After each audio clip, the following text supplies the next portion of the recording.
50 ಮಟ್ಟದ್ದು ರಾಗಿ ಶಾವಿಗೆ ಉಪ್ಪಿಟ್ಟು ಬೇಕಾಗಿದ್ದು ಅರ್ಧ kg ರಾಗಿ ಶಾವಿಗೆ ಮಾಡಿಸಿ ತೊಗೊಂಡಿವ್ರಿ. ಒಂದೆರಡು ಉಳ್ಳಾಗಡ್ಡಿ ಹೆಚ್ಚಿಟ್ಕೊಂಡಿನಿ. ಮೆಣಸಿನ್ಕಾಯಿ ಒಂದು 5 ರಿಂದ 6 ಒಟ್ಟಾಣಿ, ಹಸಿ ಒಟ್ಟಾಣಿ, ಒಂದು ಆಲೂಗಡ್ಡೆ ಹೆಚ್ಚಿಟ್ಕೊಂಡಿನಿ, ಒಂದು ಟೊಮಾಟೊ, ಕೊತ್ತಂಬರಿ, ಉದ್ದಿನಬೇಳೆ, ಕರಿಬೇವು, ಒಂದು 3 ರಿಂದ 4 ಸ್ಪೂನ್ ಎಣ್ಣೆ ಹಾಕೊಳ್ಳೋಣ್ರಿ. ಒಂದು ಅರ್ಧ ಸ್ಪೂನು ಸಾಸಿವೆ, ಜೀರಿಗೆ ಒಂದು ಅರ್ಧ ಸ್ಪೂನು, ಉದ್ದಿನಬೇಳೆ, ಒಂದು ಸ್ವಲ್ಪ ಶೇಂಗಾಕಾಳು ಹಾಕೊಳ್ತೀನಿ.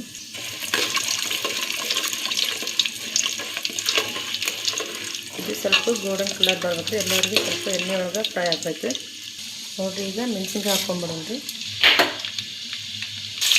ಉಳ್ಳಾಗಡ್ಡಿ ಮತ್ತು ಮೆಣಸಿನ್ಕಾಯಿ ಹಾಕ್ಕೊಂಬಿಡೋಣ್ರಿ. ಇದು ಹಸಿ ಆಲೂಗಡ್ಡೆ ಹೆಚ್ಚಿಟ್ಕೊಂಡಿದ್ದೀರಿ ತೊಳೆದು. ಇದು ಹಸಿ ಒಟ್ಟಾಣಿ, ಸ್ವಲ್ಪ ಕರಿಬೇವು,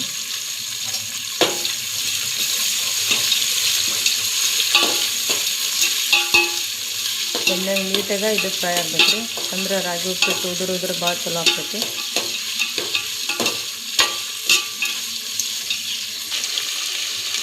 ಈ ಥರ ಗೋಲ್ಡನ್ ಕಲರ್ ಬಂದೈತ್ರಿ. ಈಗ ಟೊಮೊಟೊ ಹಾಕ್ಕೊಂಬಿಡೋಣ್ರಿ. ಹೆಚ್ಚಿಟ್ಕೊಂಡಿದ್ದಲ್ರಿ ಟೊಮೊಟೊ ಹಾಕ್ಕೊಂಬಿಡೋಣ. ರುಚಿಗೆ ತಕ್ಕಷ್ಟು ಉಪ್ಪು ಹಾಕೊಳ್ಳೋಣ್ರಿ.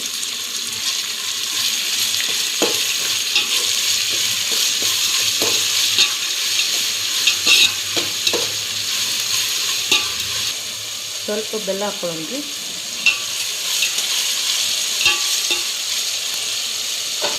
ಈಗ ನೀರು ಹಾಕ್ಕೊಳ್ಳೋಣ್ರಿ. ಒಂದು ಅರ್ಧ kg ಐತ್ರಿ, ಒಂದು 4 ಗ್ಲಾಸ್ ನೀರು ಹಾಕ್ಕೊಳತ್ತೀನಿ.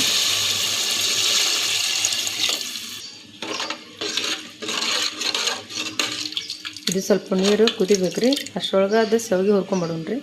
ಇದು ಶಾವಿಗೆ ಸ್ವಲ್ಪ ಮುರಿದು ಹಾಕ್ಕೋಬೇಕ್ರಿ.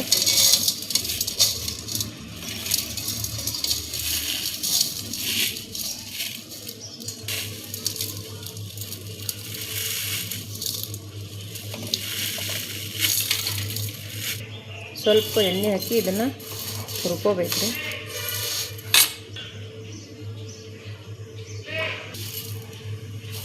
ಈಗ ಸ್ವಲ್ಪ ಎಣ್ಣೆ ಹಾಕಿ ಹುರ್ಕೊಂಬಿಡೋಣ್ರಿ.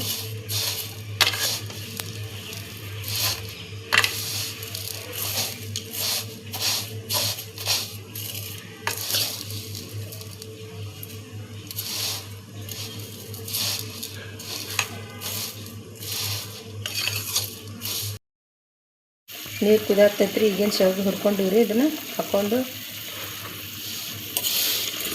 ನೀಟಾಗಿ ಕಲಸ್ಕೊಂಬಿಡೋಣ್ರಿ. ಸ್ವಲ್ಪ ಗ್ಯಾಸ್ ಸ್ಲೋ ಆಗಿ ಇಟ್ಟು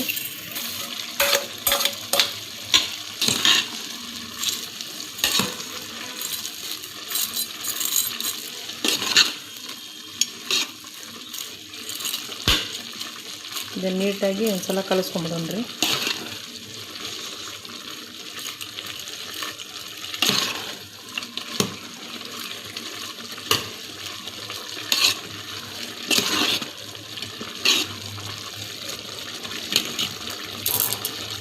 ಈಗ ಇದನ್ನು ಪ್ಲೇಟ್ ಮುಚ್ಚಿ ಒಂದು 5 ನಿಮಿಷ ಆಳ್ಬಿಡೋಣ್ರಿ.